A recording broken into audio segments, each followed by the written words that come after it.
share this live and let's get some people in here. Don't forget, we do have the I liked going, I subbed, and the I shared end of the month giveaway running.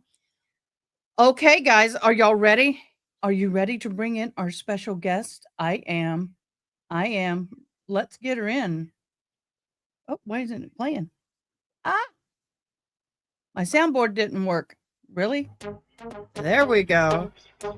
Welcome, everybody, to the show, Miss Megan Connor. Yay. Welcome, hun. Welcome, welcome. We're glad to have you. Thanks for having me.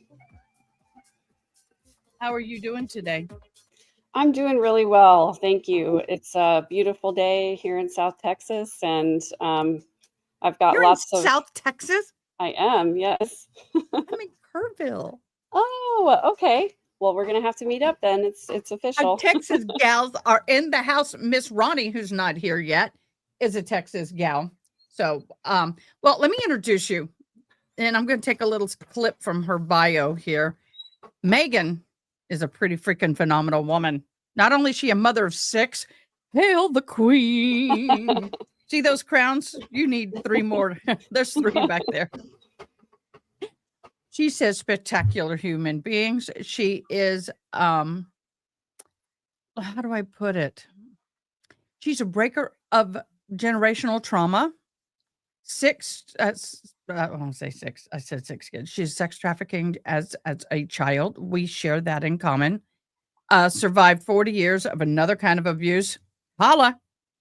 Isn't it sad how many people actually have that kind of abuse in their background? It's amazing in a bad way. Right. Then she has written books. And the one thing that y'all may be connected to is she's Lori Daybell's cousin. God bless your heart, poor thing. Like you needed anything else to make you more infamous. Hello, we have Eliza, we have Danny Hill, all of you guys, welcome. 170 Days in Temple. We need to do a Texas roundup. Yeah, I We think all get so. together. Yeah, I think so. That would be so fun. Well, let me do something real quick and then we'll get into talking because I need to make an announcement for those of you who don't know. If y'all look above, I'll put it up. If you like my life on my channel, and then you put I liked just like that. And then if you subbed to my channel, we're trying to get to 3,000. I'm stuck at like 2,930. It's a movement. Well, I'm going to But if ask all of my people who are joining from my channel, because I promoted this on my channel and I see oh, some of my good. people coming in. So if you will please subscribe to Ada K and let's get her up over 3,000 today. Oh, yay. Well, here's the deal. If you sub, like you see, I like, here, I'll do it. Yeah, is that you, Diane? I'm going to mute you, Diane, because there's a little ding coming through. If you comment, I sub, just like I just did, it will get you into the end of the month drawing. We do a $50 merch or gift card giveaway. If you put I sub, if you put I liked or I shared, and you have to do the sharing. Any one of those 3 will get you into the drawing for the end of the month giveaway. And you don't have to be a longtime viewer. But anyway, we like to bless people. And here is my first merch. I'm a hoe, in my humble opinion. I like And then it. we got the hat. So I'm excited. We're growing. So tell me quickly what you want to share about you. Well, I have to say the thing that I love the most about my life is being a mom. My kiddos are wonderful. They are spectacular people. I have great relationships with all 6 of them. They're all completely different from each other. And it's just been a privilege to learn how to love all kinds of different human beings that way. So that's what I love the most about my life. People have said to me before, like, oh, you have 6 kids, you must be an expert. And I'm like, nope, I'm still learning how to be a good mom after 30 years of being a mom. And I'm a grandma to two little Oh, princes, and so that's been a fun thing recently. One of them's 5, and the other one was born at the end of April. and may I ask how old you are, my dear? I'm 50. Oh, I got you beat. I'm 54. Well, you There don't you even go. look 30. I at least look it. I don't think so. I think you look 30. No. Okay.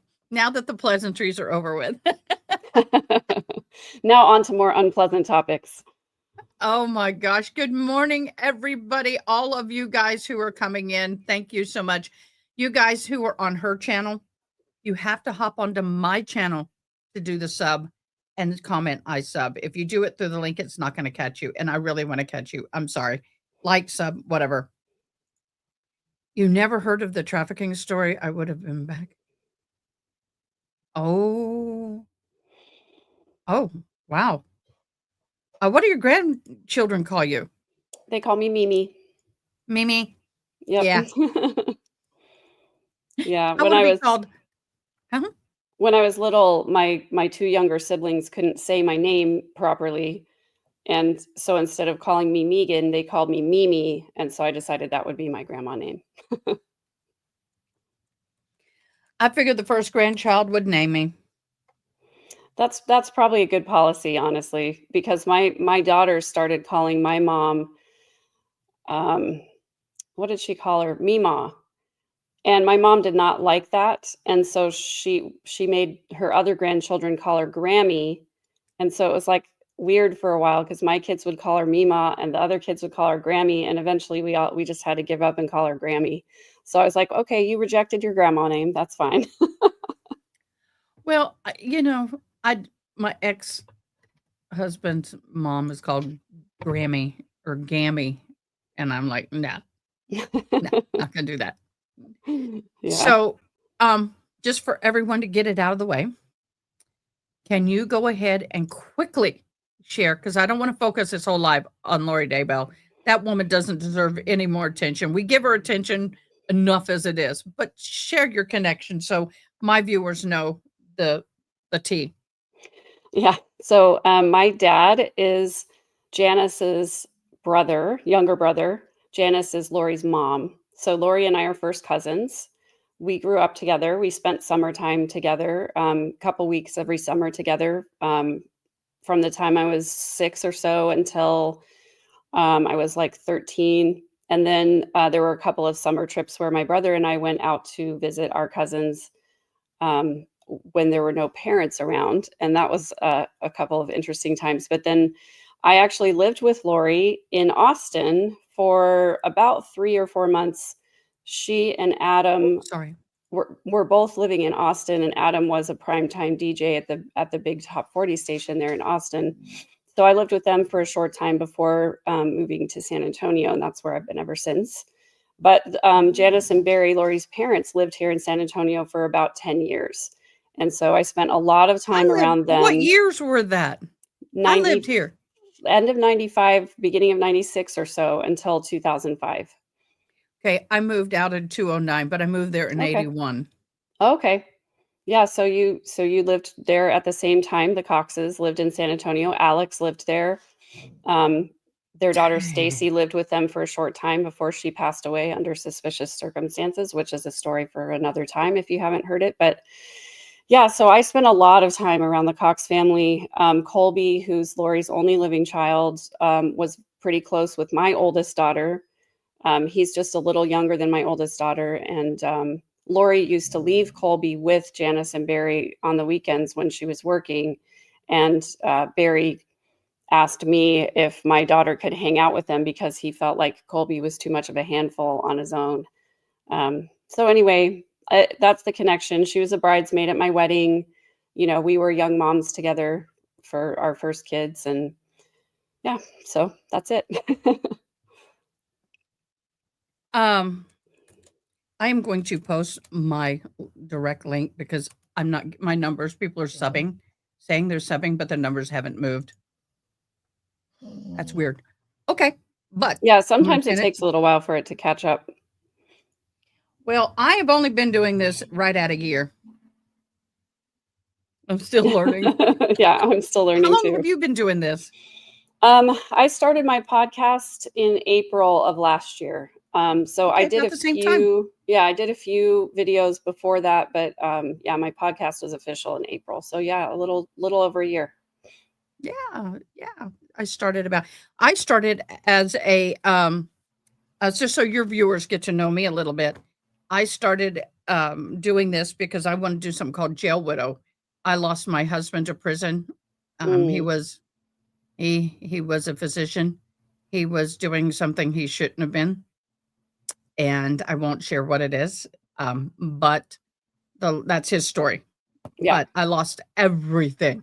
The house, all my possessions. I walked out Mm, with nothing, all but homeless if it wasn't for a church family. But there's not any help out there for the person who's married to the one who's being charged with a crime to walk through. But more mm, importantly, what do you do when they're sent to prison? I mean, you do right. everything you have to do as if they died, but you don't have a death certificate. It's horrible. And Yeah. the abuse I suffered in the community, it was a nightmare. And so I went live with the Hannah Gutierrez Reed trial the day she was convicted just to learn how to run the equipment. And I thought, you know what? I watch Emily D. Baker all the time. Why don't I just go live? I'll put on the trial. Nobody will watch. I can make mistakes.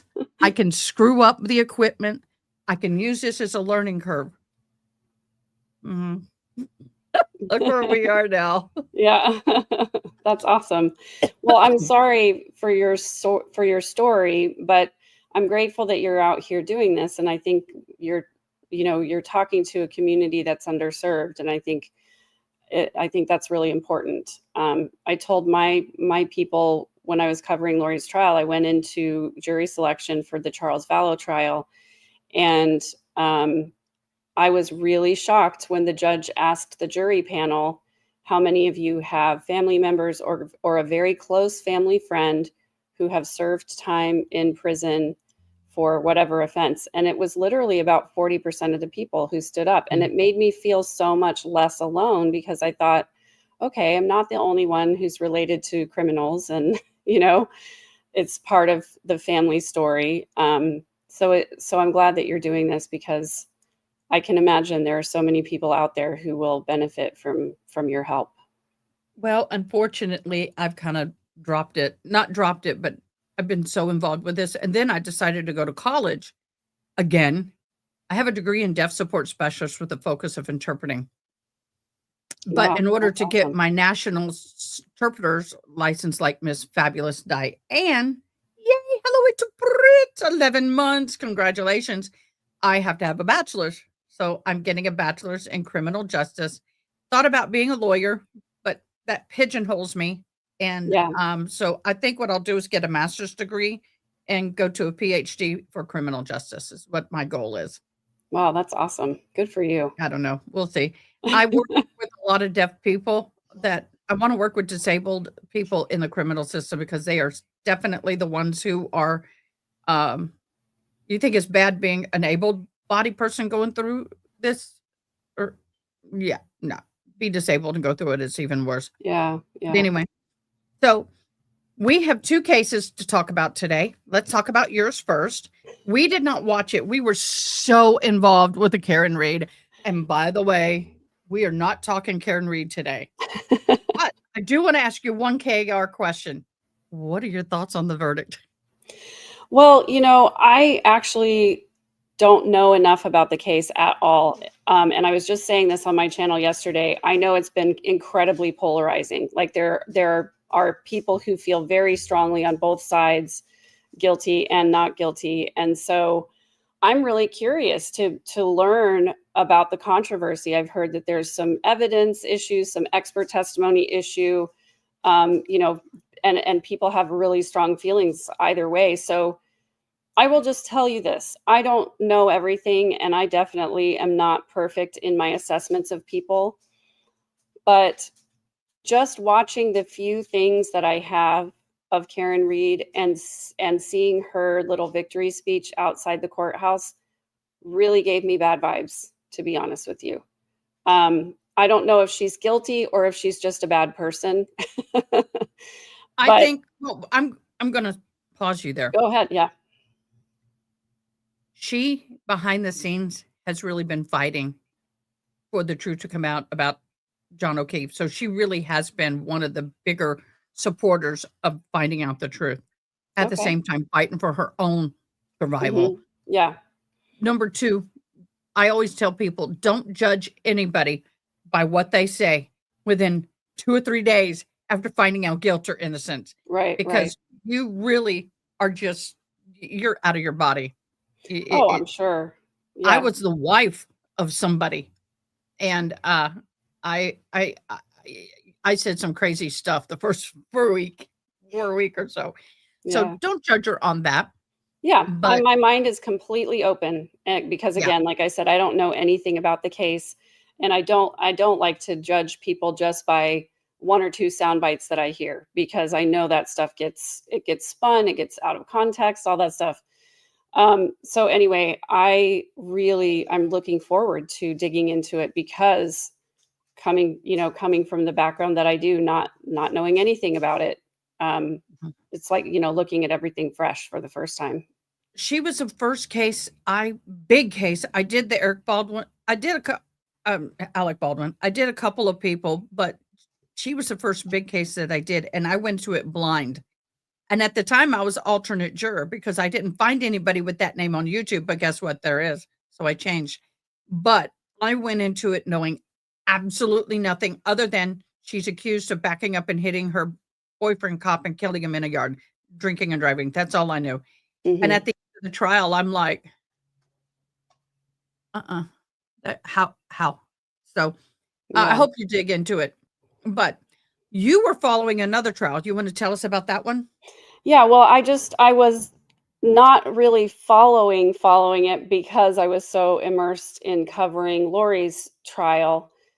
Um, but I was looking for, okay, what's the next thing that I am going to look at? And so I was looking at these other cases of women who just were manipulators, just like I believe Lori is. And I came across the case of Megan Jackson. Um, she was just found guilty on the same day as Karen Reed, I think. Um, it was she had an affair with the deputy coroner. She was a body transporter. And so it was a little bit Fun. sensational because of that. But it's basically, she was having an affair with this guy, Christopher Dontel, who was the deputy coroner. And um, she was uh, accused of murdering. Um, sorry, my brain just totally slipped into a different world for a second. Been there, done that. So Clearly, she's accused. So this woman who totes unalive people back and forth, transport, Mhm. mortician, transport, um, unalive too. So Gregory Rice, who is her ex-boyfriend, she has 4 children with this guy. And she had an affair with the deputy coroner, Christopher Dontel. Mm. And apparently she killed Rice, her ex-boyfriend, and then convinced Christopher to help dispose of the body. And so he pled guilty to his charges, What? and agreed to testify against her, and she was eventually convicted.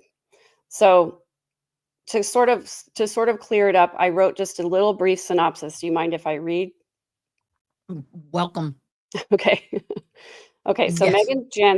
Megan Jackson and Chris Dontel met through their work. They were both involved in transporting bodies.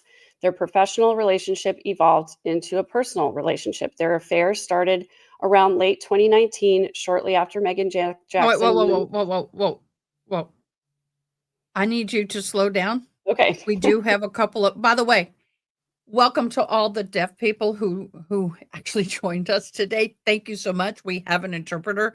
And if you're not used to having an interpreter, you forget they're there and you start talking real fast. Yeah, so So sorry. I sorry. do get fast when I read, so thank you for reminding me to slow down.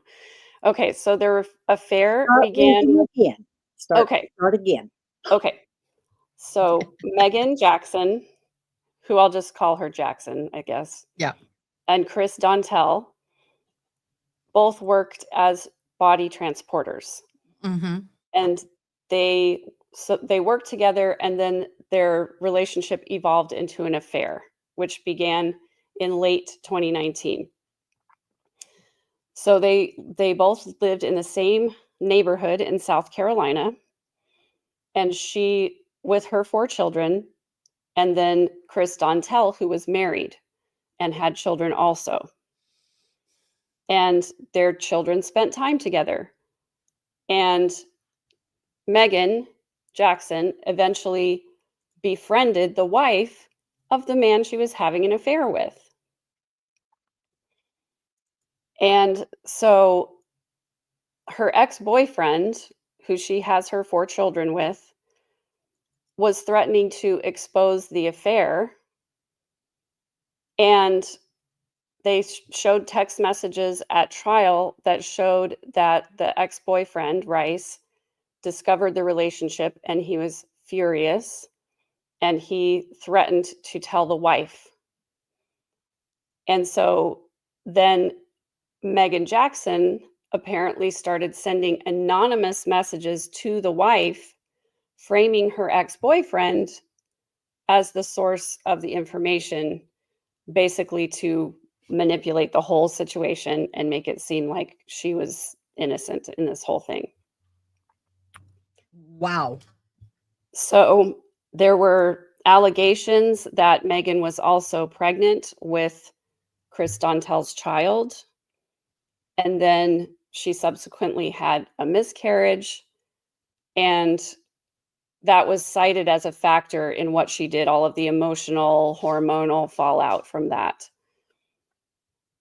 And then Wow. basically they were claiming that Megan Jackson leveraged the miscarriage to pressure Chris Dontel into disposing of Gregory Rice's body. So he was shot and um, died on October 2nd of 2020.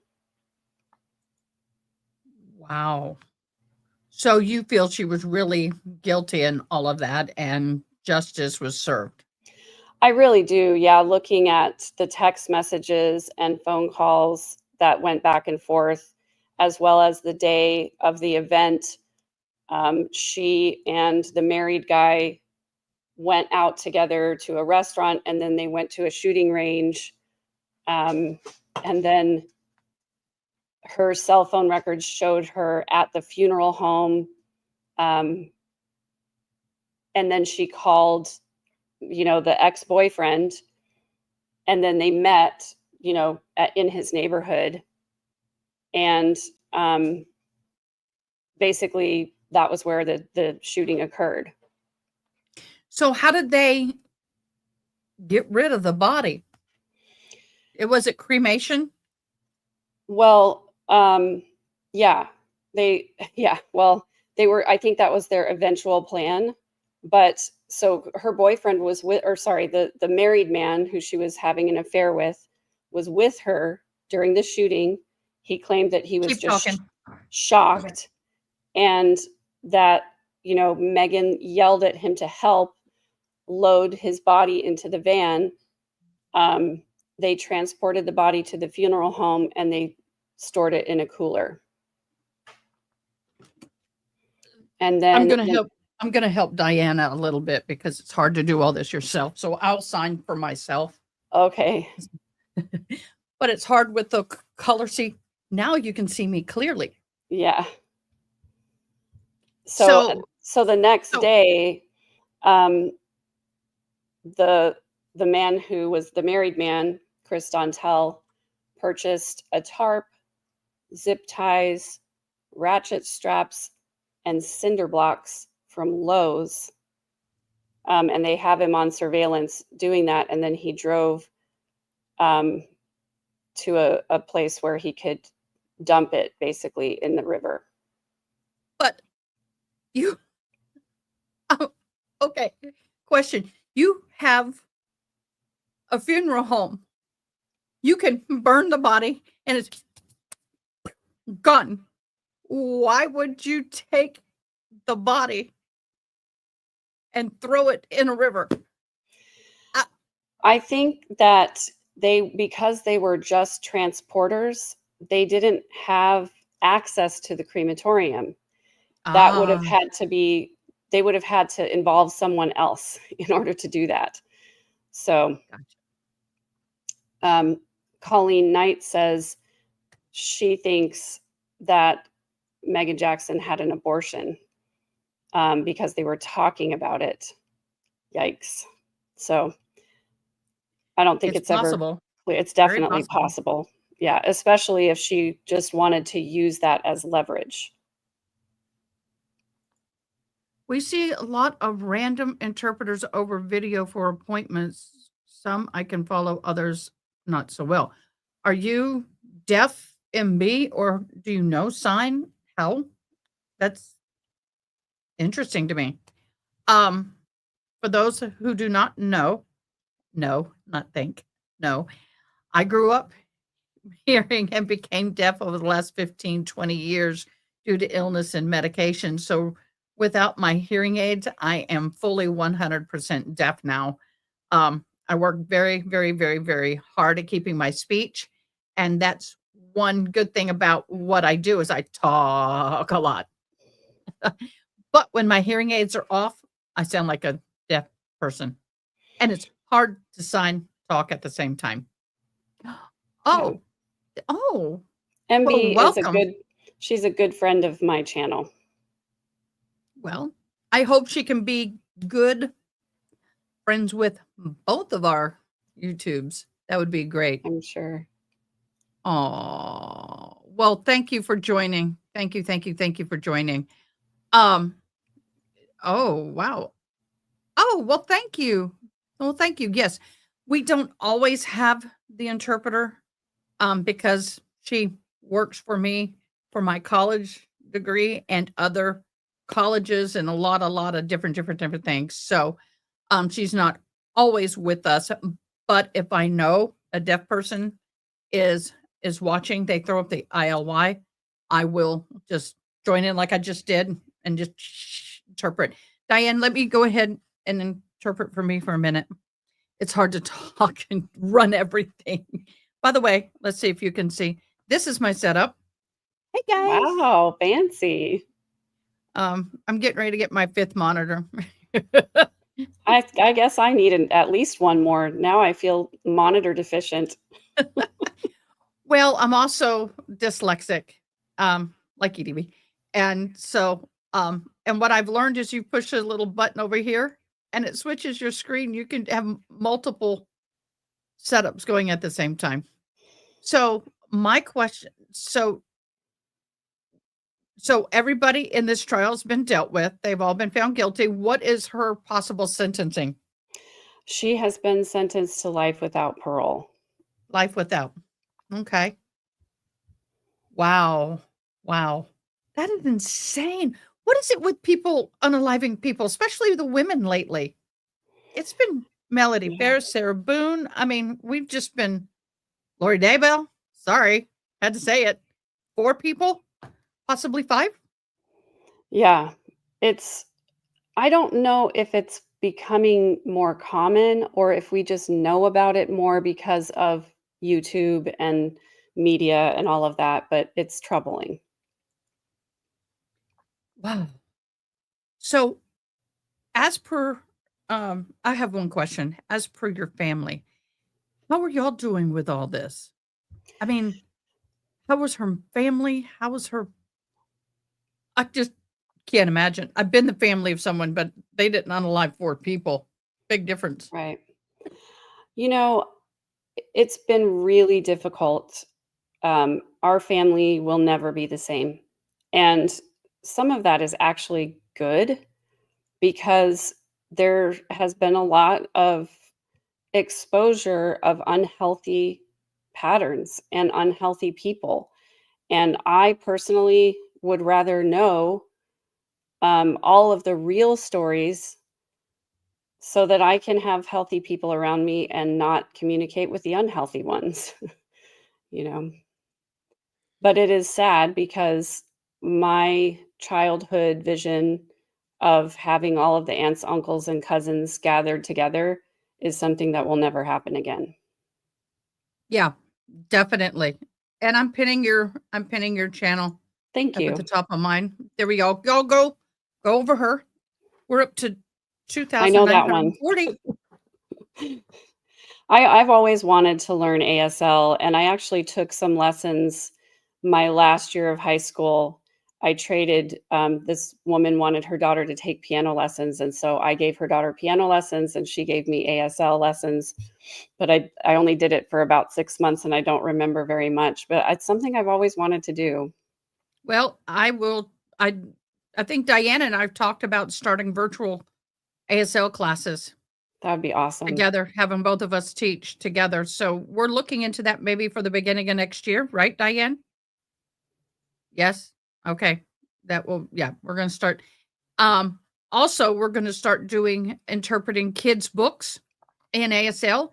Another YouTuber has a book channel where she reads kids' books, and we're going to start interpreting hers this fall, I believe. I was gonna do it sooner, but we've had too many other cases going to college. I graduate in December, and then I'll have more time. Wow, So congratulations. thank you. Yeah, I'm kinda shocked. I did a full degree. I should have taken 2.5 years, and I've taken a year and a half. So I'm like, 18 Wow. hours every semester. I'm Oh, sweating it, man. yeah. That's what I did for my master's as well. It was really tough. How long did it take for you to get your master's? It took me the 2 full years because I had to do, a certain number of hours of performing and be in performance productions that had their own schedule and everything. So my Oh, master's degree is in vocal performance. I used to be an opera singer. you too? I didn't go to college, but I did opera. Then I Oh, went to wow. barbershop. Then I was a barbershopper, Oh, wow. a Awesome. cappella singer. Now I want to be an interpreter for music. Diane and I have done a lot of that, but we have another thing in common. I'd like to hear you Yes. sing someday. I Yeah, can't because I sure. can't hear myself anymore. Yeah. One of the I'd first have schools that I worked at, I had a family, with a deaf, child, and so we had, an interpreter at our choir concerts. Yeah, but did they interpret the old way? Music, the song No, from the no, song from they were love. an amazing interpreter. It was actually beautiful to Awesome, watch. Yeah. awesome, awesome. So, you wanna hear about this crazy case that we're following? Yes, please. We have a bat-shite crazy case. Bat crazy, and when I say bat crazy, I mean bat crazy. Or should I say monkey crazy? The woman's name is Brenda Ruth Boudreau, Beutch. I don't know why they say it the other way. I could be Hmm. saying it wrong. D not Boudreau. Oh my god, that's crazy. Um, Deutsch, that's it. I gotta look at it. Let me pull it up. Brenda Ruth Deutsch. I don't know why I said Boudreau. Well, Lori's just She last case was a Boudreaux case. right, yeah. She is charged on 1 count of abuse or neglect of a child, um, 3 counts of it, and this is what she did. Out of the state of Missouri, she was a foster mom. She fostered over 200 children. She That's has scary. 1 biological child who I am in contact with and have had on my show, and this woman is a monkey mom. She loves monkeys. I have a capuchin who's trained to be my ears in my home. Oh, The alarms go off, she wakes me up, things like that. Well, I have a capuchin. She's a small one. She's only like that. She's skinny mini. She's little, but she's 10 in a few days. wow. But this woman had a foster child, 13 years old, and sent her to Texas in exchange for a freaking spider monkey. Is that not Wow. crazy? As a 13-year-old girl, her biological daughter. No, she was a foster mom. Okay. She has one biological. Let me go back. Okay. She's, Okay. let me, sorry. The foster daughter, I mean, the biological daughter's 50 years old. Okay. Okay. Gotcha. But she fostered over 200 children. And she traded a 13-year-old girl for a spider monkey. And both living conditions were horrendous. This girl was made to clean and to care for these monkeys in the home that she was sent to, which was something that should have never happened. You don't ever have a child like that with capuchins. I mean, spider monkeys in general. Monkeys are very hierarchical, and they man, if you're not recognized as a part of the clan, they will rip you a new one. So, Wow. I mean, these this it's just crazy. When did She this happen? I'm looking for the dates. Let's see, between September 22nd, September 22 to January 25. She was arrested in January. Uh, she was also found out to be abusing all of these children. Wow. Even the daughter is speaking out against the abuse. And it is insane what we have heard so far. I've got all these documents up I'm trying to pull. But the thing is that she put this 13-year-old girl on a plane by herself, never flown nothing before a day in her life, and shipped her to Texas. So how did the foster mom then get a hold of the monkey? Did they also put the No, monkey on a plane? they never got the monkey. What happened was the girl was sent to the person in Texas, and then she, i.e., Deutsch, was going to come to Texas and pick up the monkey. She was going to, and in the ruse of picking up the child. So this was the scheme. She sent the child down there and said that she would come and pick up the child. And when she was going to pick up the child, she wanted the monkey to be there. And she was going to grab the monkey and run and leave the state and dump the child. That is what has been alleged. She was going to abandon the child with this woman. So they didn't have an agreement between the two of them, "I'm gonna trade you this girl for this monkey," or they did? That's in question. That's the whole question. Because the person that had the girl is saying, "No, I wasn't going to give her a monkey. I wouldn't give her a monkey for a child." But then you have the woman who actually, sent the girl, is saying, "Yeah, we did." So Brenda is, it's crazy right now. This is very fluid. It's still very new. So the two stories are by Brenda. She was trading the child for the monkey. By the woman, she's just said that Brenda sent the girl here without permission, dumped the child on her, who's a foster child. You can't ship them out of state without permission from the state. And the First of way they all, found out is the girl was not in school, and they were looking for her. The school called it in. And then the daughter, I got to slow down. Sorry, Diane. And then the daughter of Brenda was contacted, and she goes, "I know exactly where she is. She's in Texas." And they go, "What?" And there it all goes. And it blew up.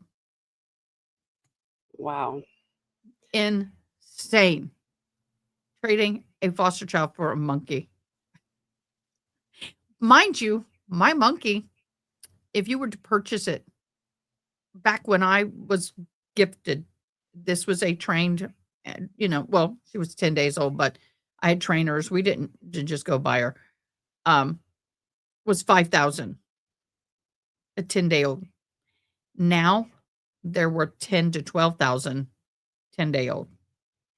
And if you have them trained like mine, astronomical. But Yeah. a horrific evil. It is. And the house was filthy and she wasn't taking care of these kids, she would sit down. The daughter said that her mother would be sitting on the couch all day doing nothing, making these kids do everything. Everything. I have often had very sad feelings for kids in the foster system because unfortunately, I think it is all too common for foster parents to just want to collect money and use these kids as slaves and or abuse them and or traffic them. It's just so sad to me and I don't know how to fix it.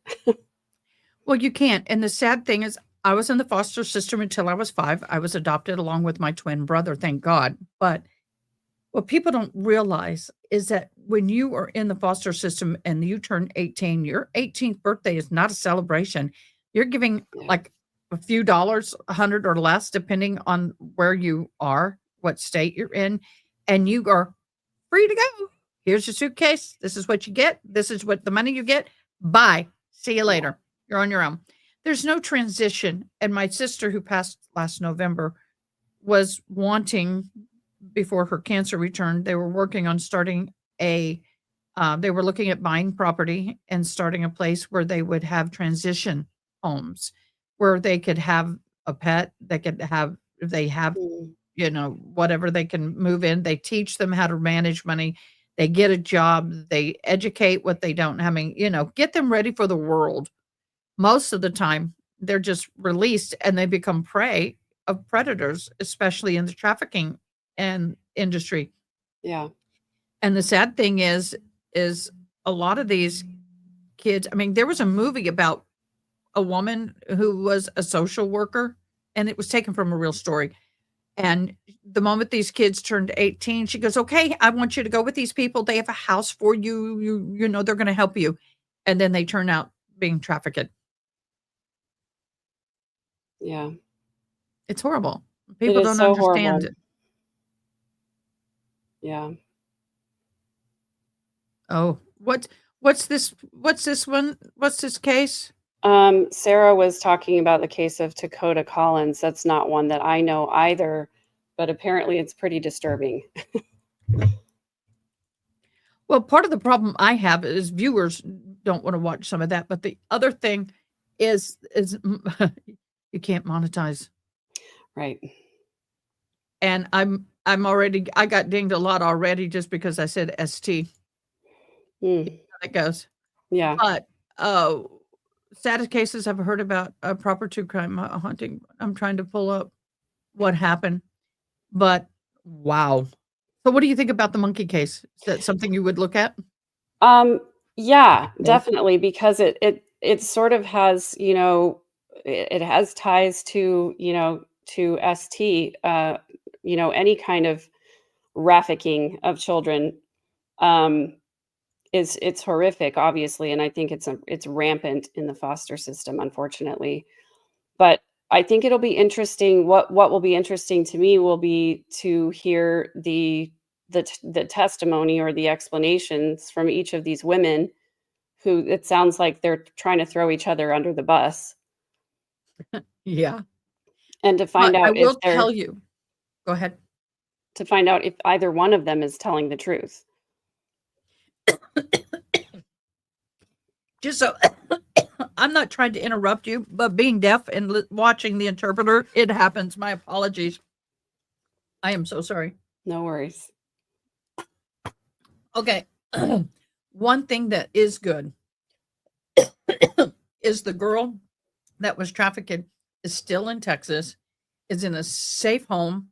She's getting all the care she needs. She's getting healthy mentally and physically, and she's very happy in the place that she's at now.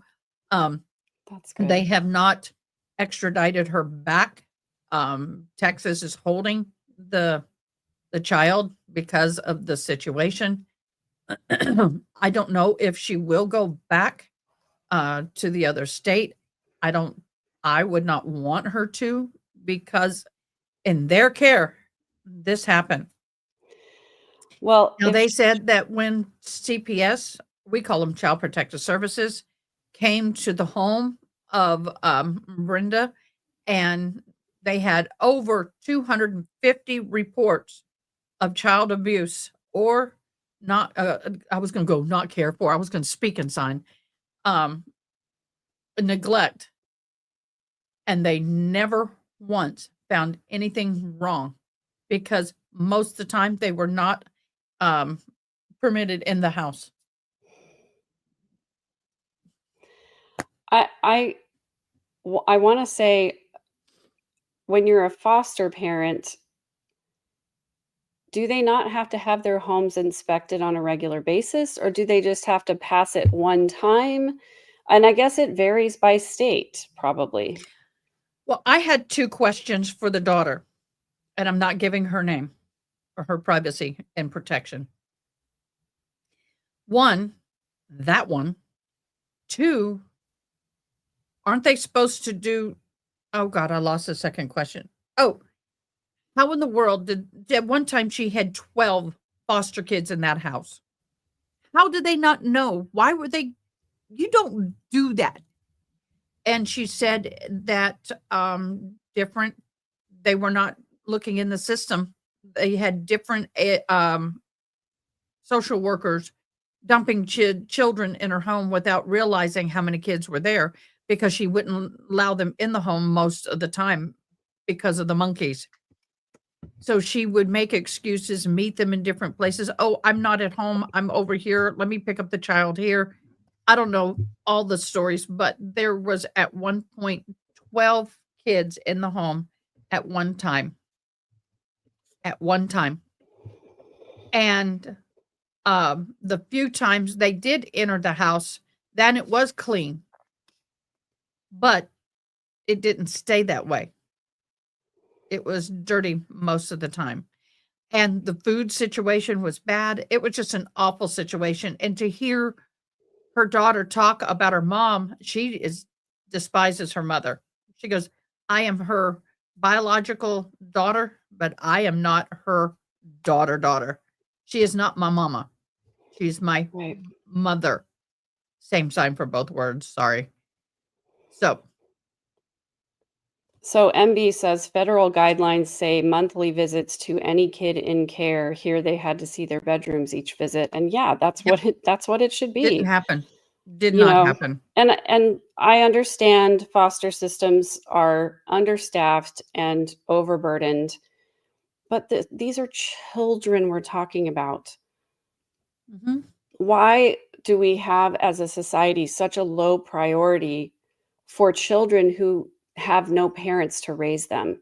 Shouldn't these be the children that we protect more than any other children? And yet it seems like these are the children that are being completely Mhm.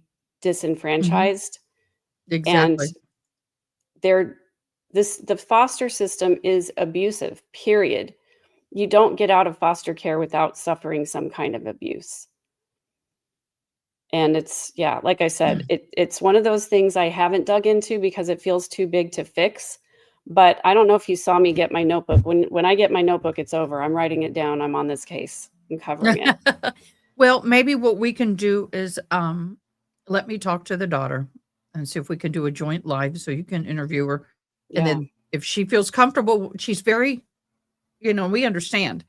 And then, you can do, she's comfortable, gets to know you, then she'll do interviews with you. But um, I know her through the monkey world, and Heike is she makes monkey diaper covers and enrichment toys. But Heike, I've known her since before I got my monkey. She's my go-to monkey person, and she turned me on.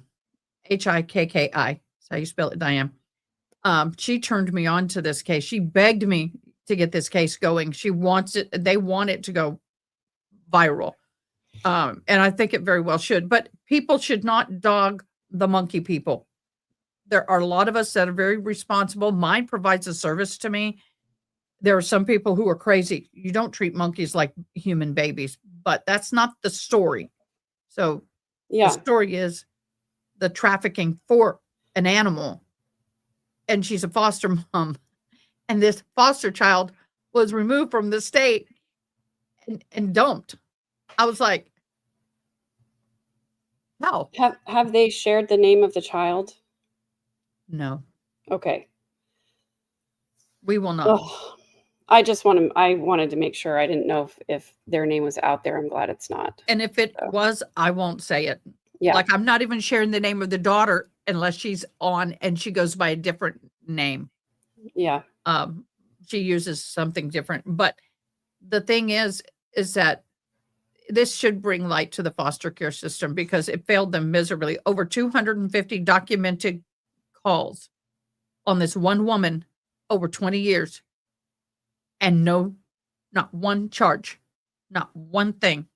I'm like, how in the world can you have that many calls and still be a foster parent? Now, my foster story at 7 months old, along with my twin, my mother, oh, I won't go into it, but she didn't do anything wrong. It was our father. And she went for help. And they told her, look, let us take the twins for 6 months. We'll help you get a job. We'll help you set up a place. They'll stay in this town. You can see them every day. We're going to help you. My father went to jail, biological. And unfortunately, at that time, that judge, at the end of the 6 months, she came back. She was a CNA. She was working at a hospital. She had everything set up. And he said, nope, not giving him back. And he put us in the foster care system for money. He was sentenced and everything back in the 70s, early 70s. Wow. But my first foster home, I was satanic ritually abused, both my twin brother and I. And then we were orphan homes, other foster homes. Our last one we were in for almost a year was fabulous, fabulous. I got to meet them as an adult, actually. I got to find my biological parents. They're both deceased now, my grandmother, but also the social worker who saved me because when they pulled me out of that first foster home at 13 months, I only weighed 7 pounds. Wow. And I was stunted in growth and weight up until I got pregnant. And then my weight went. Yeah. But people have no idea how bad the foster homes can be. Now, back in the 70s. Now, today, it's a lot easier to investigate people, watch them on social media and all that stuff. Yeah. Oh, but do you know what, guys? It's okay because now I help people heal from things like that. I've gone Yeah. through the healing on all of it, the ST, the SR, SRA. SRA, ST, all of it. And I just, it's horrible, but now I am emergency services chaplain and they call me when they have young women that are just pulled from SA or Mm. ST. And I have been honored, not easy, but it's been an honor to walk through those first few days with those young girls and women and old women. People don't realize it ain't just kids. Right. So you and I have a lot in common. We have a lot in common. And I actually want to put you together with Cresha K. Easton, who is the daughter of Kay Woodcock. She is JJ Vallow's aunt. She has done a huge amount of research into SRA. She's done a whole series on it, and I know she would love to speak with you. I would love to speak with her because I've never spoke to anybody about it. The interesting thing is, the social worker who's now deceased, because when I met her, she was like 88, 89 years old. And she let me read the file of everything that they know that was done to me that they know. Because the woman ended up speaking, trying to save her butt, and testified against a lot of people. So it was really bad. But you said they're all in jail now. They're all, most of them are dead. Okay. Or in jail or whatever.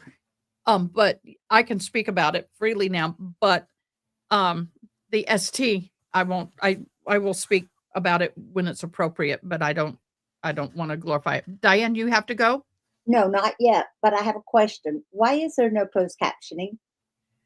because this is not streamed from, Some things I get don't know dropped. why why can't people get captioning on my live anymore, even though I have it set?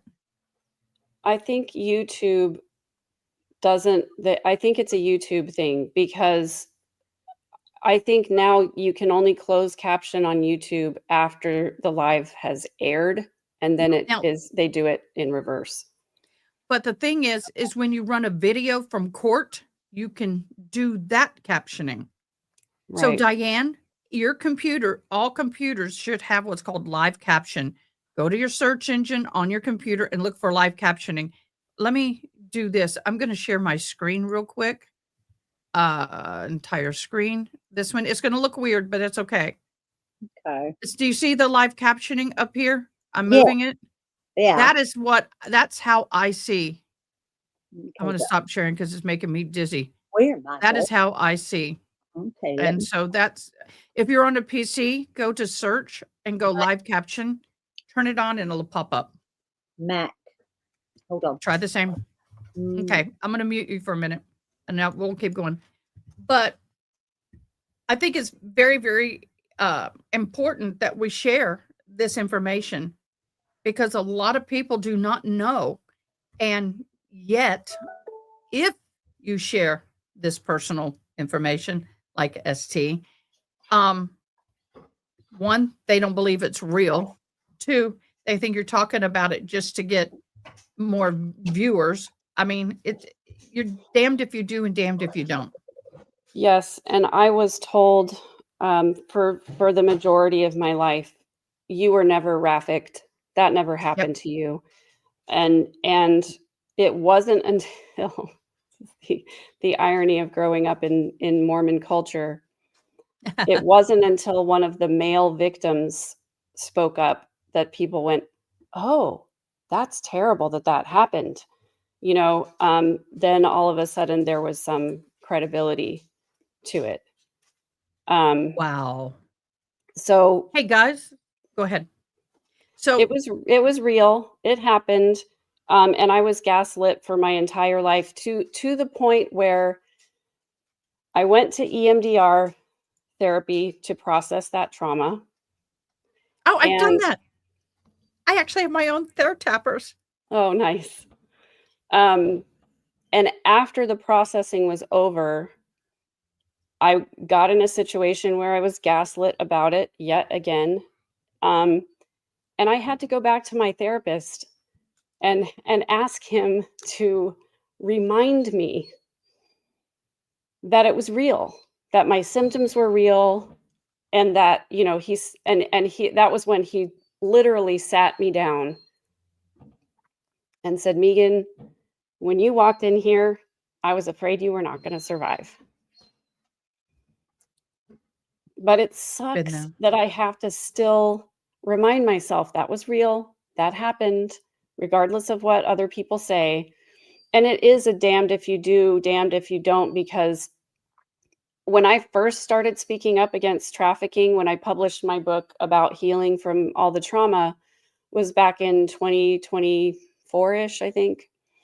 I think it was July of 2024.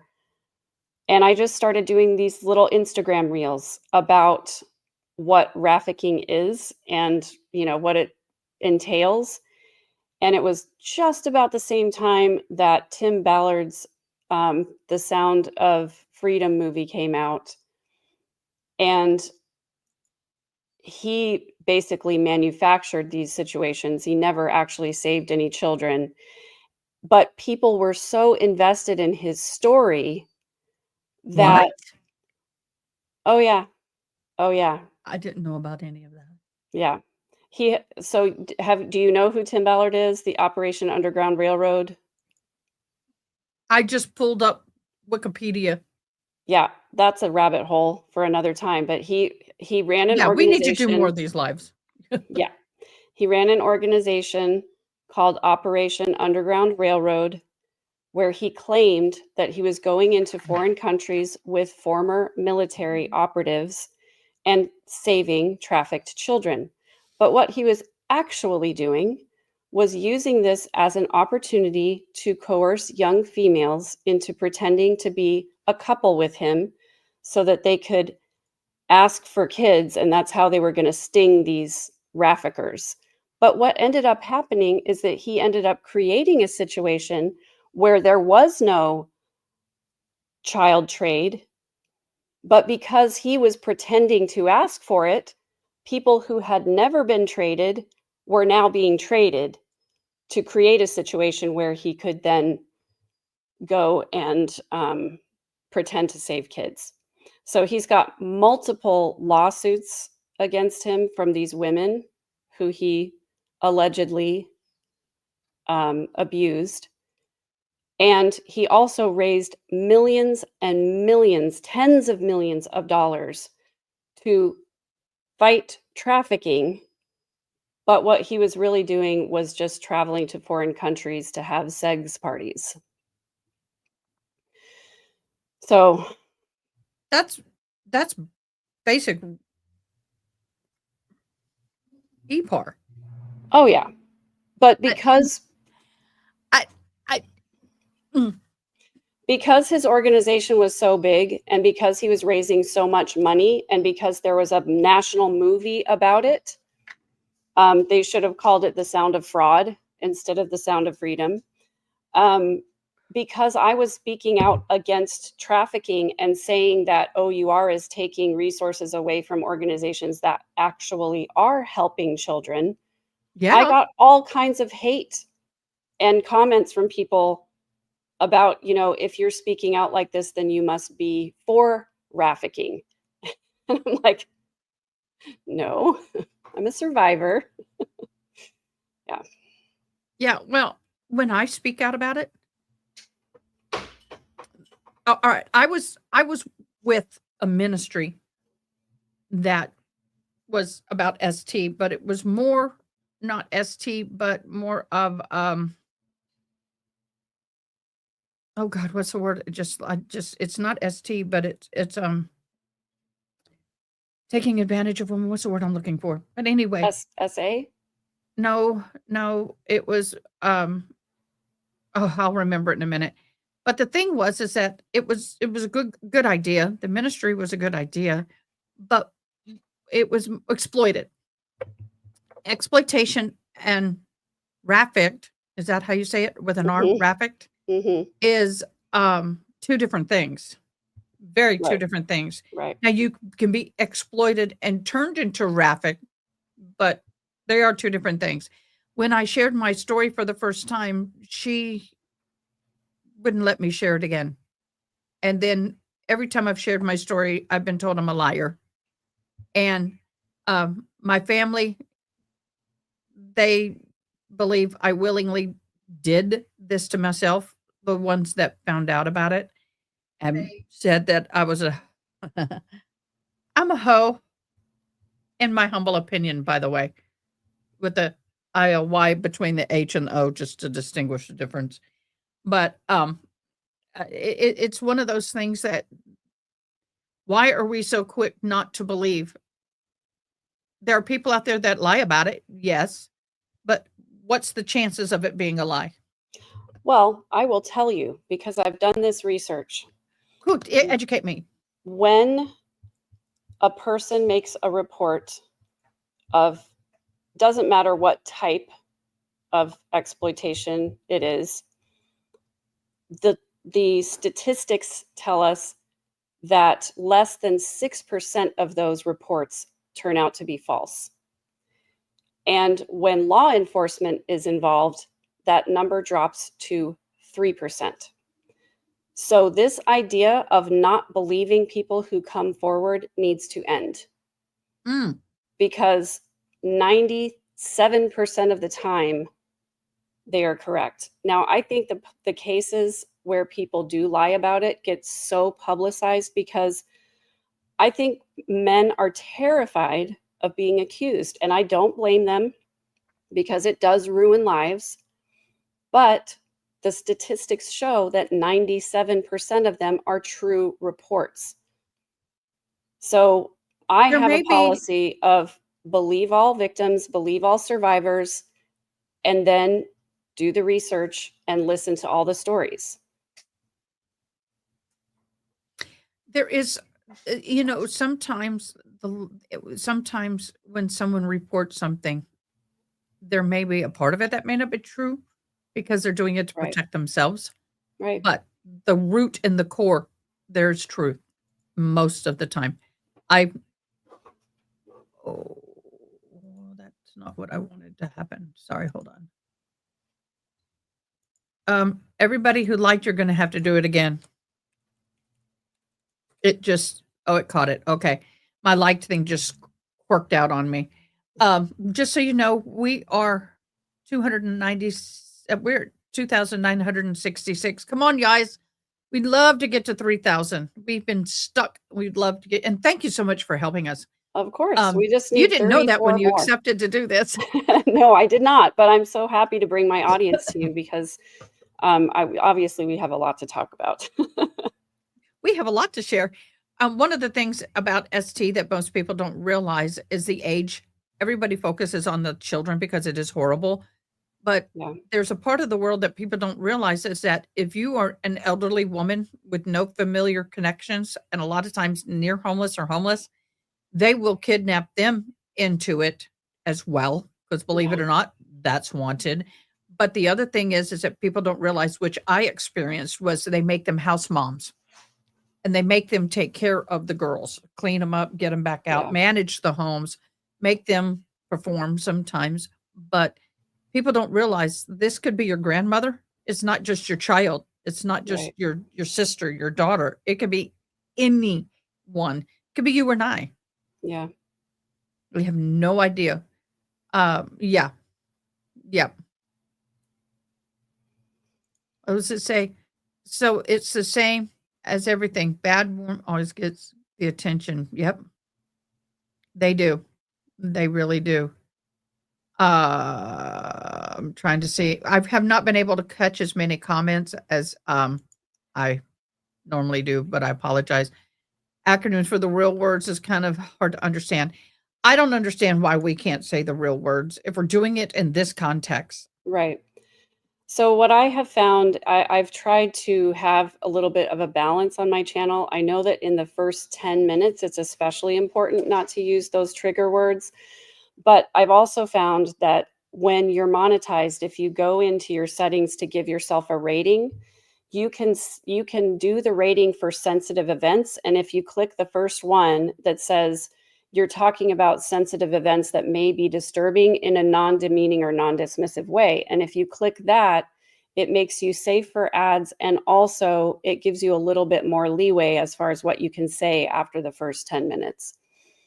Okay. So We we do have to be private. careful. Yeah. We do have to be careful because I don't know about for you, but for me, this is my livelihood. And so I Same. don't want to upset the platform. But at the same time, let's be reasonable. And I actually went and relabeled my channel as a news and information channel because that gives me a little bit more leeway than, Oh, really? just being under people and blogs or whatever else. You can go and relabel yourself a news and media channel? Yeah, so it's in the settings, and I can't remember exactly where. Um, it might be. Let me look and see. Channel. I'm in my Um, back office right now. See, what's hard about streaming live, if you put on there monetized before you go live or after the live, you can go back and change it, yes, but before you can't. right. Um, Yeah, that's true. add categories. But but we'll get together sometime if you don't mind, and you can walk me through a little bit of this because I've had Yeah, sure. everything is self-taught. I've had a few. RA was fabulous with the technology. By the way, those who were just joining, hey, this is what my office looks like. People always like to know what you got. So yeah, we got the Yeah, sound. I definitely my studio is nowhere near that fancy. I have my little laptop and I have a microphone sitting in front of me. I have a fancy arm, but I can't get it attached anywhere that makes sense. And I have a camera and I have a light, and that's it. So I've got 4 Well, less screens than you. I don't have a switcher. well, but my thing is that I also have interpreting that I'm trying to get more interpreters, and I need to be able to bounce things back and forth. I don't know why my thing isn't staying on. I still have a long way to go. I got to learn how to use a switcher. I don't know much about it. It's a big learning curve, Yeah. but I'm seriously jelly of your soundboard. Oh, which one? That one? The Rodecaster? And I have other sounds that are not working right now. I don't know why. Of course, this is the switcher keyboard. Cell phone. I use this as a monitor sometimes. Let me get the office. My son has a business, and I always have the security camera up and running. We had someone walk in sometime that shouldn't have been. So for security reasons, that's the way we roll. Yeah. But it's cool. It's cool. I went into this, and I'm happy to say debt free. So, but it's a huge learning curve. When I started this, I knew actually nothing, and within the first 6 months, every day I cried. I too had a really difficult learning curve, and it's still happening. I almost never have a show, especially a live show, without some kind of technological hitch of some kind. And I think the worst one though was when I recorded a 2-hour episode that was very emotionally charged for me, and then realized that when I had shared some video clips, the sound was echoing for some reason. And I think I figured out the reason why, but then I had to go and re-record the entire episode, and it was just so daunting. It's like, I don't want to do this again. So, should I be going back over to Jill Widow? It's a different channel, and start building that, or should I just put it as a sub of this one? Just put this folder. So mean, there's a way that you could actually stream to both channels at the same time if you Right. wanted to. And then there's a way that you can, what I would do if I were you, and this is my unprofessional, somewhat educated opinion from other YouTubers I've talked to. If you make one channel a channel for shorts only and have all of those shorts link to your main channel, that's a good way to build an audience. All right, let's say that again. One channel. Have one Shorts? channel that's shorts only, yeah. And then And link it to the main. on the short, you have to have, the URL for your main channel so that when people click it, it will take them to your main But my channel. thing, I would love, I know you are a very busy woman, but I think it'd be great for us to have some one-on-one time. Yeah, for sure. Speaking on closed captioning, there's some channels that use it on live stream. It really useful for me. I have other people living in my says, I understand, but I have clicked on closed captioning and it's not working. How are they getting it on their YouTube live? I don't know. In the past, I had captioning. But if I'm on and I have Court TV, I have their captioning. It's fine. Right. But when I do two people like this, it's just a live without any video or videos showing. I don't have captioning and I don't know why. And I can't fix that. And I've tried. I'm But on curious. your TV or your computer, you have what's called live captioning. Go down to your search bar, type in live captioning, and it will pop up. Sorry. No, you're fine. I wonder if you did your live in the YouTube studio instead of in StreamYard, if it would do it that way. I No? tried that. Mm. Oh, they Alright. must be paying extra. 80K, I'm going to the bathroom. Yeah. We call it comfort break around here. I need to educate her. Uh, yeah. Yeah, we're all about education. So, where are you going now? What cases are you going to be following? What's next? By the way, talk about your books. I just bought them on Amazon yesterday, Oh, and thank I you. don't normally read because of dyslexia. I hate reading, and I have so much with college, but I was so interested in you. I bought your books. Yeah. So the first book is, I'm in the process of revising it actually, because when I wrote it, I was still recovering from trauma, and I was, I just wanted to get my story out there because the other women in my therapy group um, were not healing successfully, and I kept seeing them kind of go through the same cycles all the time, and I just got so discouraged because I thought, am I ever going to heal? Am I ever going to get better? And so I wanted to write a book to let people know that it's possible to go through trauma like this and to heal and to move on and have a happy life. So that's my first book. It does not mention Lori at all. It's nothing to do with her. It's called I Walked Through Fire to Get Here. It's been an Amazon bestseller twice, but I'm in the process of revising it and getting it republished. And then the other book was sort of just, it was an exercise that I did for a self-publishing course to see if you could get a book compiled and published within a week. And it is called 100 Ways to Practice Self-Care. And it's basically for people who are beginners to self-care, who previously thought that self-care was selfish, and people who think that self-care is buying yourself a hot fudge sundae, which sometimes it is, but food doesn't have to be the only way that we comfort ourselves. And so it's sort of a journal prompt to give people, to jog people's ideas about ways that they can take care of themselves and prioritize themselves. Yeah. Do me a favor. I gotta have a comfort break. I'm so sorry. Sure, no problem. I need to please keep talking about your books. You've written 2, and I will be back. I'm so sorry, guys, in a hot second. Thank you so much for holding Yeah, it. of I'll be right. course. Of course. I can actually I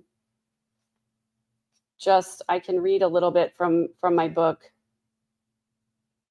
and just give you a little preview, because this is the part that is like a free preview on Amazon.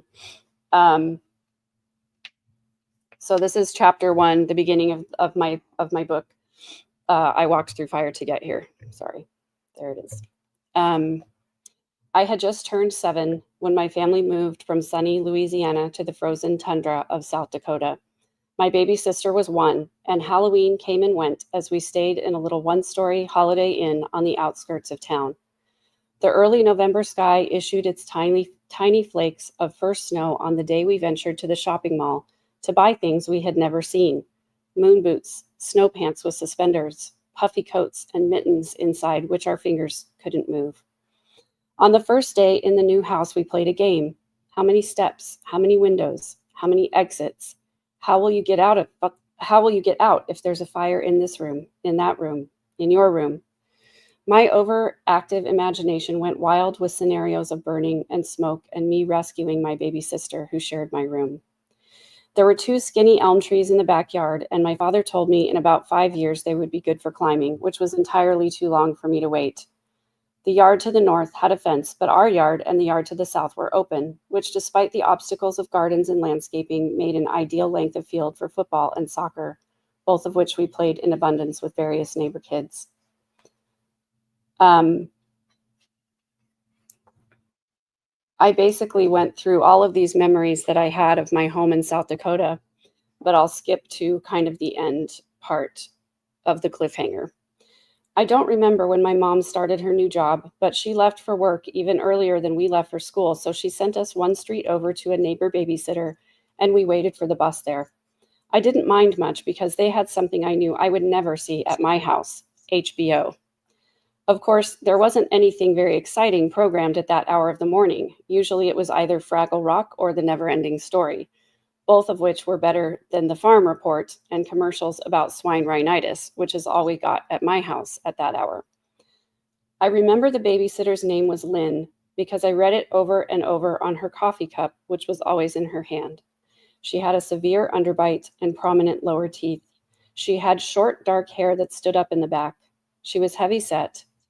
They had a daughter a bit younger than me, whose name I also remember because I watched her arduously spell it out in crayon several times. I watched how she held the crayon, and I marveled at her cutting cleanly through thick paper with a special pair of scissors which had been modified to accommodate the malformed thumb on her right hand. There was another daughter, much older than me, but I don't remember how old. It was hard to tell because she was severely disabled, and we didn't see her much, only when her mother would transfer her from her special wheelchair to a beanbag on the floor in front of the TV. I remember the dad's name was Jim. I remember the walking cast on his right leg and the rosacea all over his face. He had an underbite too. He had a large belly, and he often wore suspenders to hold up his pants. I remember standing outside the basement door, and that's when my mind went blank. How is it that I could remember so many details about my life in that place and remember nothing that happened behind the basement door? I dreamed about the door all the time.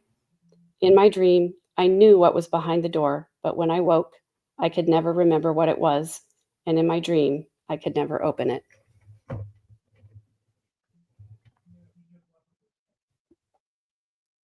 Wow. Wow, wow, wow, wow, wow.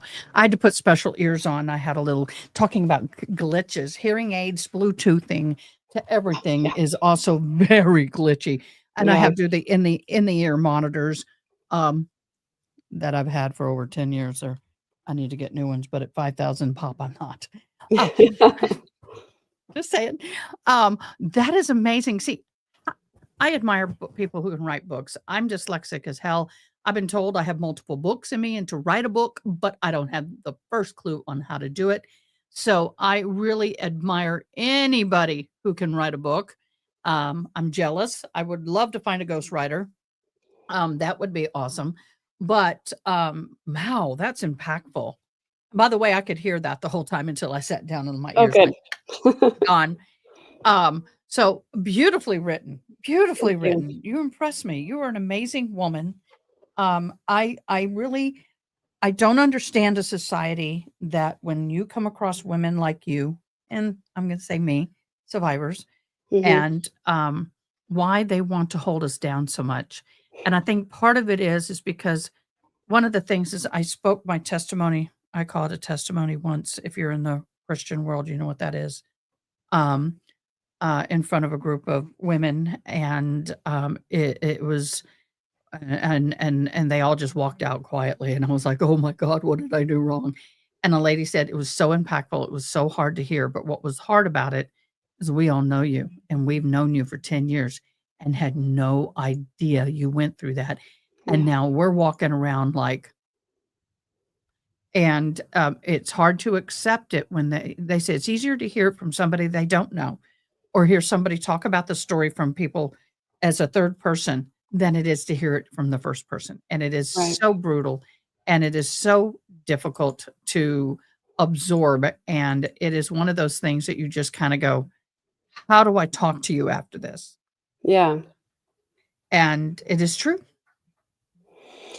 Yeah, and I think the thing is it's hard for us to have those difficult Diane. conversations Uh-huh. because when I tell my story, I become a mirror for people who have survived similar situations, but who have not yet spoken about it for one reason or another. And I think it's hard for people to hear someone speak so openly and so frankly about what happened when they're not able to. And so my heart goes out to those women Yeah, because definitely. that's obviously not my intention to make other women feel bad that they haven't spoken up. That's absolutely the opposite. It's my whole intention is to give a voice to other women who haven't yet spoken up and to say you will get through it. um, and the other part of it is that these stories make a lot of people uncomfortable because they want to pretend that it doesn't exist, Yep. that it doesn't happen, especially not to people they know, especially not in my community, not in my house. And I think that's one of the reasons that I got so gaslit that this didn't happen, is because admitting that it did happen also means admitting that you contributed to it in some way, even if it was unintentional. And that's a really painful thing for people to absorb. I think the sad thing is knowing that this could happen to your child or to you or anybody that you know and love, or it could have happened to you. There's some women that say, I don't know how it didn't because I put myself in these bad situations when I was younger, but Yeah. because I didn't know better. And I think that's part of where I'm coming from. I want to educate. Mine was what they call the Romeo effect. And you know what that is. Mhm. And that's where somebody dates you and then brings you into the system and the trafficking. And my thing is unfortunate for me, it was the owner of the trafficking, but fortunate for me because I was his prized jewel. So a lot of things that should have happened didn't happen. The one big thing is he would send people all over the world. He was a he it was huge. And luckily for me, I was his one of his prized at the time. I was 110-pound, green-eyed, red hair, Irish girl, no tattoos, not into the drug scene, very super clean. So we brought a lot, and you know what I mean by this. High money comes in from girls like that.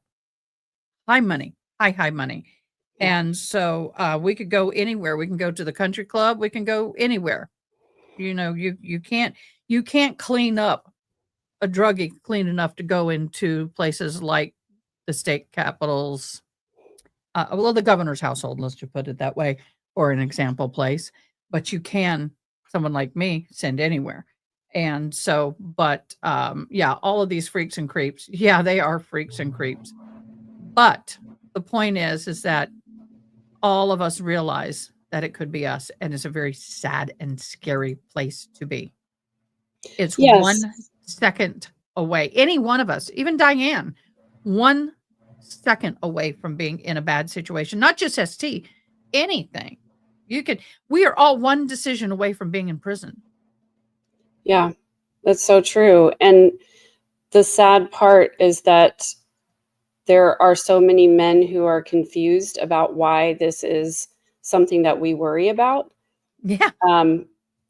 But I like the conversations that have been happening lately that I hear where men are listening to more women and asking more questions. I recently saw a panel discussion where it was a panel of women and it was men, asking them questions about their experiences. And one of the women had something really poignant to say. This man said, we live in a safe neighborhood. I don't understand why my wife is always so concerned about these things. And she basically, said with great kindness, I thought, when was the last time that you were walking to your parked car when it was dark outside and you were worried that something might happen to you? And Yeah. he said, I've never worried about that. And she said, Regret. okay, when was the last time that you felt like you had to go through the inventory of your belongings that were on your person to see if you had anything sharp because you were afraid that you were being followed? He said, I've never been afraid that I'm being followed. She said, when was the last time that you pulled your car into the garage and then hit the button for the garage door to go down and then watched it go all the way down to make sure nobody came in after you? It's like, I've never been afraid of that. She said, this is what women deal with on a daily basis. Every single time I'm somewhere alone at night, every single time I walk down a street and it's dark outside. Doesn't matter if the neighborhood is good or not. And luckily, I have a partner who's just incredibly fabulous in like 99% of the ways, because nobody's perfect, but he's darn near close. I was going through a period of time where I just wanted to take very, very long walks alone in the morning. I would get up early at like 5 o'clock in the morning because it was the only time it was cool enough. And I would go, and I live in a relatively safe part of town. And I would walk through my neighborhood and around to a retail space and back through my neighborhood. And, you know, after a few days of this, that's an incredibly insightful comment, Chelsea. Thank you for sharing that. Yeah, Chelsea, I was just like reading that again, and it is true. You know, She says prison for men is like every day for And for women, women. worried about you will are them. That's so true.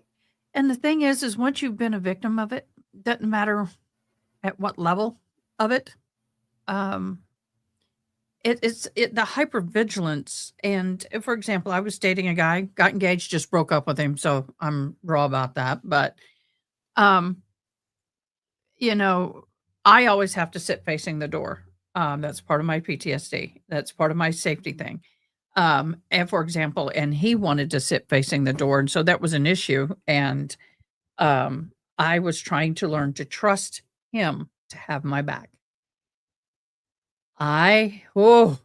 Someone who's been through what we've been through, that is very difficult. And I don't think I could ever 100% trust anyone to have my back because they have failed me, those that I did trust time and time again.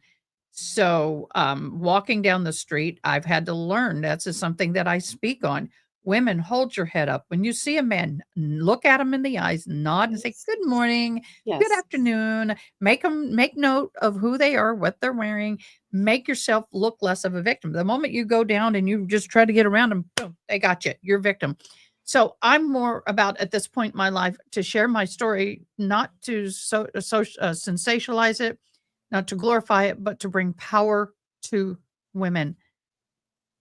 No matter who you are, you can Yeah. overcome this. And whether you want to speak about it or not, that's fine, but you need to get help. You need to deal with the trauma.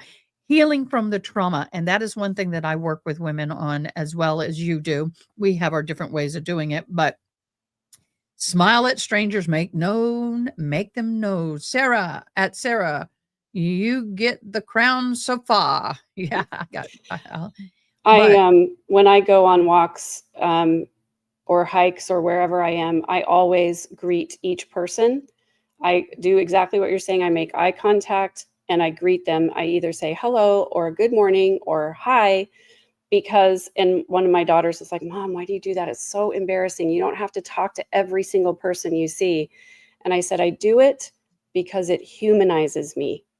So that if something does happen, and I said, especially when I'm on a hike, the people who are coming down the mountain, I'm going up the mountain, because if I get in trouble, if I get hurt or something, those are the people who are going to help me, the ones that I've passed on the trail.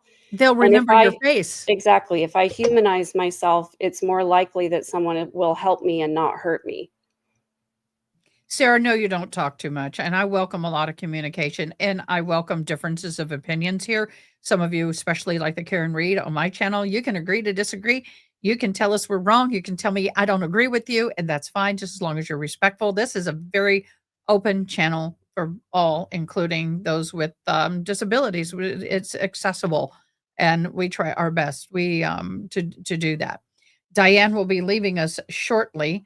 Unfortunately, she has another appointment, but I am up at 2,972. You guys, We're almost there. come on, help me, guys. Get me to 3,000, please, please, please, please, please. I feel like the pig and the thing going, wee, wee, wee. If you're from my channel and you haven't subscribed yet to Ada K, please go over and do that.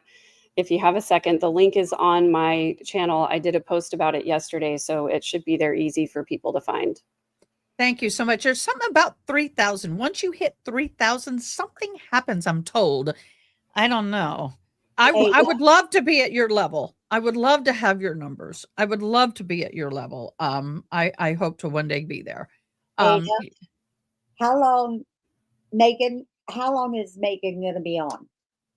I don't know. I do have a 12:30 something for another trial that we're covering. But you can be when you come, huh? The reason I ask is when I finish my appointment, I could come back to her. If we're live, come back. All If right. we're not, I'm on the other live. Okay. So I'm just gonna tell you what, I'm just gonna pull you down and leave you in the back office. All right. You know how to get my attention. All right. Bye. Okay. I know the deaf person that we were signing for had to leave for a doctor's appointment. They're really good about communicating. So right now, we don't have a deaf person watching that I know. If you're deaf and you're still watching, throw the ILY and I'll know to pick up the interpreting and put the black on. It's hot. I have a black t-shirt. I do have my t-shirt. And guys, if you don't know, I do have merch. It is do you have any merch? I actually just did a pop-up shop. I had a lovely woman-owned company offer to help me with it because I was just too busy to do it myself. But they made a little pop-up for me that's going to be up until June 2nd. What is that? I've never heard of that. So what they did is they made me a little temporary web page where people Ah. can go and see the merch. And once it'll be open till July 2nd. And then once it closes, they'll produce everything and then ship everything. That way I don't have to have an inventory of things and they take care of all of it. This is what I have. It's free. You go in, you design your merch, and cool. then it's direct ship. You don't have to have anything. Everything's sent. Yeah. So I'm really happy with the quality. There it is. Yay. Thanks, Megan, for putting that up there. If you'll let me share my screen, I'll show you what I have Yes, because it's sure. kind of fun. This is sort of Valo trial based somewhat, but my podcast is the Midlife Revolution. And so that's why we have a t-shirt that says revolutionary. That's what my little channel members are, revolutionaries. Oh, are you done? I love it. That's Judge, Boreski's little, are you done to Lori? And then when she was malingering and pretending to be sicker than she was, she said, well, you could come down to the jail Right, and jail, check on me and see if I'm okay. He said, Okay, yeah, I'm good. going to take Yeah. a pass on that. Pass on that one. And then she kept referring to herself as nonchalant. Everybody was calling her nonchalant. So we did a nonchalant shirt, but we did the X in front of it so that we're not like Lori. We actually are chalant. We actually do care. Yeah, right. Exactly. Hello, unicorn rancher. Oh, hello, y'all from Humans. Thank you so much. Yeah, let me get us back. Oh, let me just get us back over here because Diane hopped off.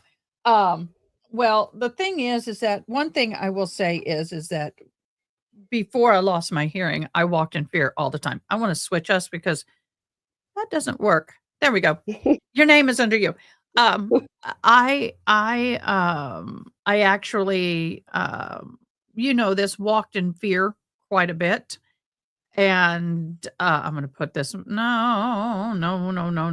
I gotta get it right. Okay, I hate this where it's hanging over, but I'm not gonna worry about it. I was a fear bucket. Everything scared me. I was a walking bag of nerves, and it was a nightmare, and, I will tell you, walking through what I call inner healing process or the healing process through your trauma and making that choice was the best thing I ever did. It was scary as hell, y'all. Mhm. But when you choose to take the steps to walk through the process, you slowly start gaining that inner power, regaining the inner power, and it was scary. I still struggle with it a little bit because what's happened now is I walk through that process and now I go deaf. Yeah. So I can't hear people coming up behind me. I don't hear people talking behind me. I had a service dog. She died. I only had her 2 years and she died this past March unexpectedly, just dropped dead. It was her heart. It was the most traumatizing thing I think I've been through in years. And, I did CPR the whole 9 yards, and, I'm going through the process again. On the 27th, I go start the process again to get another dog. I have to go through orientation again, but the dog is outside, the monkey's in the home. But when you go through what we did and then lose one of your senses, like your hearing, the Yeah. trauma, it was like all of a sudden all this stuff started coming up again, and I was like, "Oh my gosh." The fear of being in the parking lot without my dog is one of my biggest fears because I can't hear the cars, I can't hear the people, And then you sit here and there's just this constant underlying, this room is the only place I feel safe, really, in all honesty. I became a licensed lead shooter carrier for years. I've been it for years. I'm now carrying all the time. I don't like having to live this way. And when I had my dog, it was great because the dog turned its head. I felt it through the leash. I mean, it was great, and she would protect me. And when you lose that, I didn't know how much I depended on her, and how much safeness and safety I felt having her, and the confidence. I mean, I don't know about you, but for me, I didn't travel alone. I didn't like going anywhere alone, even to Walmart alone. A Hellmart is what we call it. And then when I got her, it opened up the world to me. I had her a few months and I was traveled to Washington, DC by myself to a conference. And I went to Florida. I went to Tennessee for 2.5, 3 weeks with my daughter. I could go anywhere because I had her. Mhm. And I did not know how much healing that brought in the trafficking world and all the other parts of facets of my life that I needed healing by Yeah. having her. Yeah. And so it is amazing. You never know what's going to bring healing to you. Yeah. But So you can't take your monkey out in public. no, because the monkeys are innate to very skittish animals. They go straight up when they get scared. So Yeah. even though she's on a leash, if she gets scared, she goes on top of my head. Yeah. But in the home, she's great. Absolutely fabulous in the home. Love having her in the home. She sleeps with me. She, taps me when the alarm goes off and someone's at the door. She jumps. So it's stuff like that. So it's simply, it is amazing, but out in public, oh my gosh, we're at, I need 14 more 14 more subs, please. Please. 14 more subs, please. Yeah, I'll just say again, if you're just joining us, especially if you're just joining from my channel, if you would go over, please, and subscribe to Ada K. She is 14 away from 3,000. Let's get her up there today. Yay. But I will tell you that and I don't take this the wrong way. I am sorry for what you went through. It Thank breaks you. my heart. I don't know any of the details. I don't need to know the details. My mind knows a lot of it. Yeah.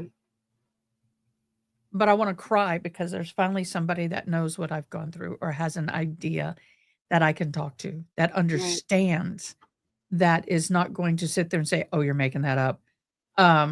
So Yeah. maybe this is time for me to start that book. Maybe this is time for me to start talking about it a little bit more and Yeah. sharing a little more and not worry about what anybody else has to say.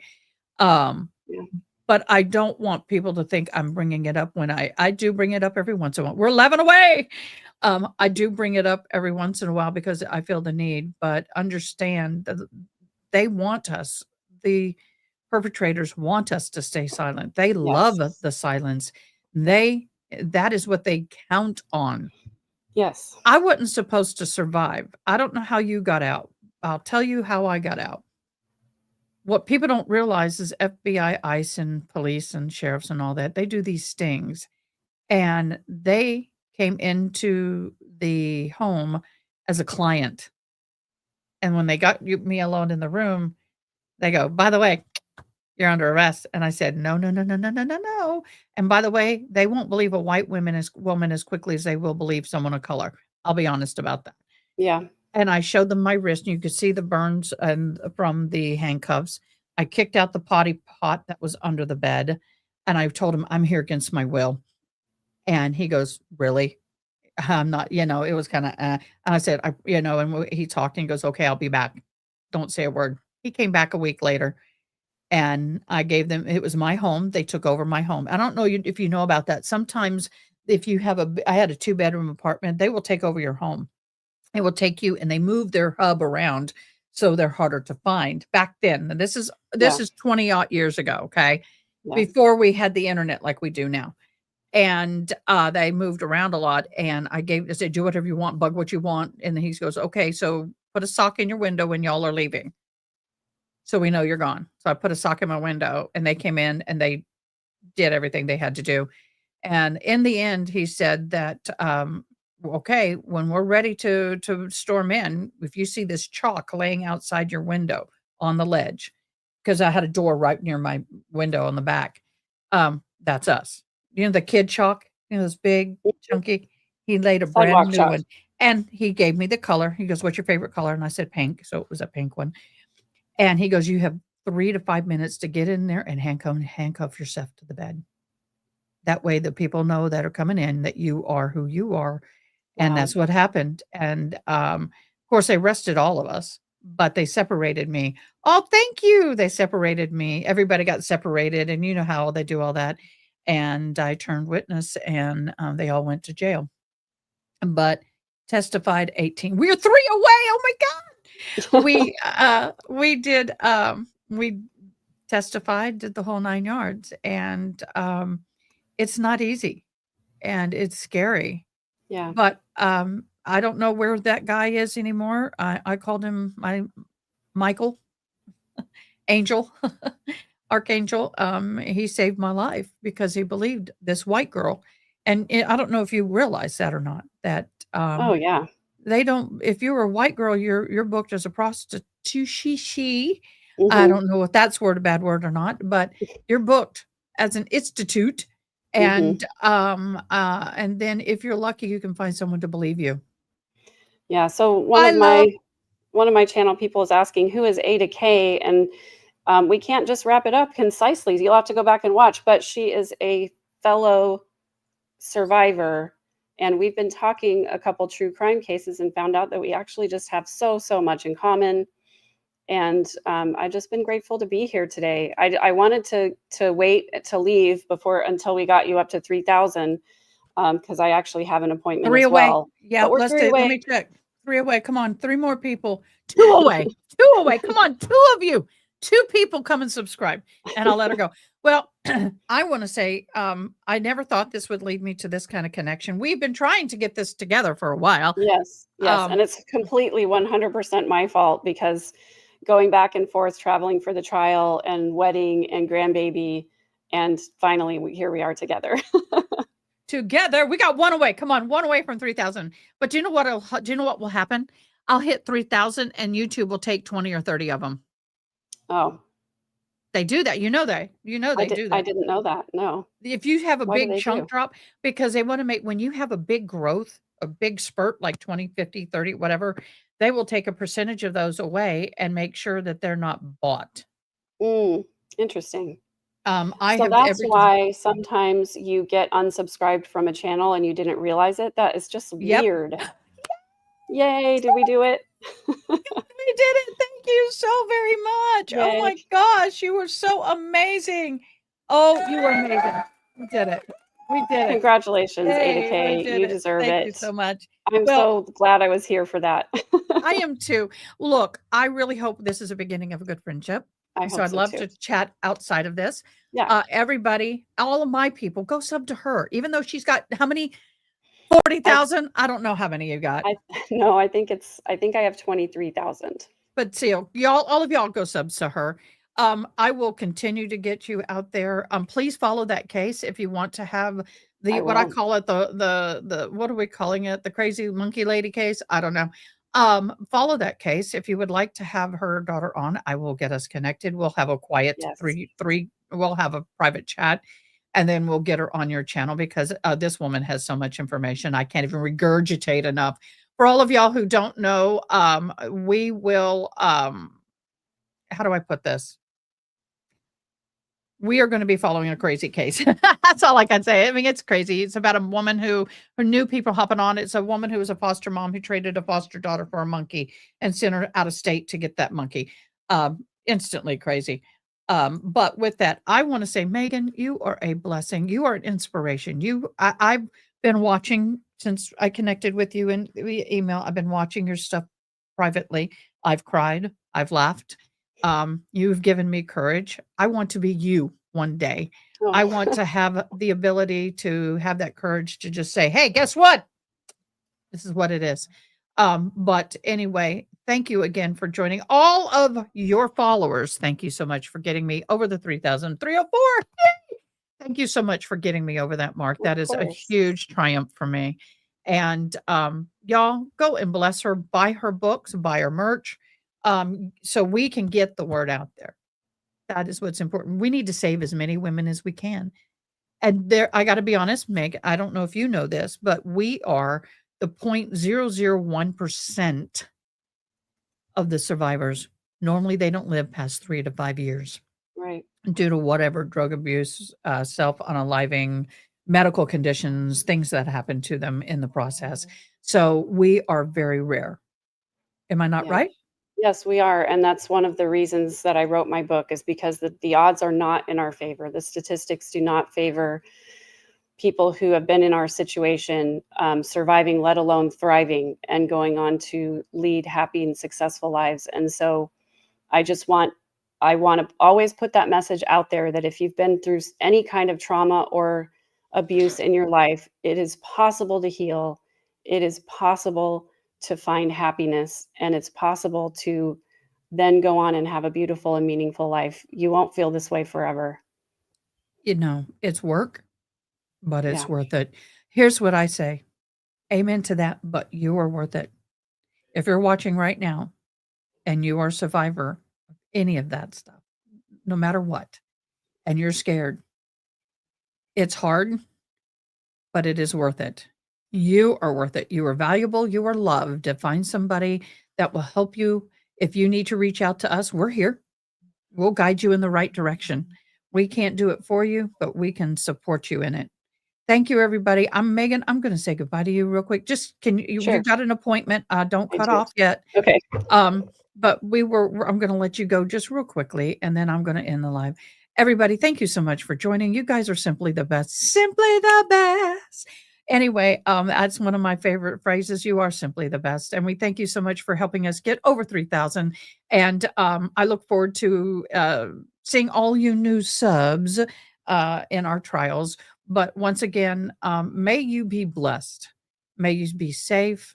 And be an encouragement to somebody today. Smile and say hello to somebody today who's down and out. You never know, it may be you and you need it. But thanks again for joining. We're going to go live for a trial in a minute. And if y'all go over and bless Megan and visit her webpage and get her book. Until next time, I'll see you later. Thank you so much for joining me. Thanks for watching. Please comment, like, share, and most importantly, subscribe. I hope you have an awesome day. Till next time, take care.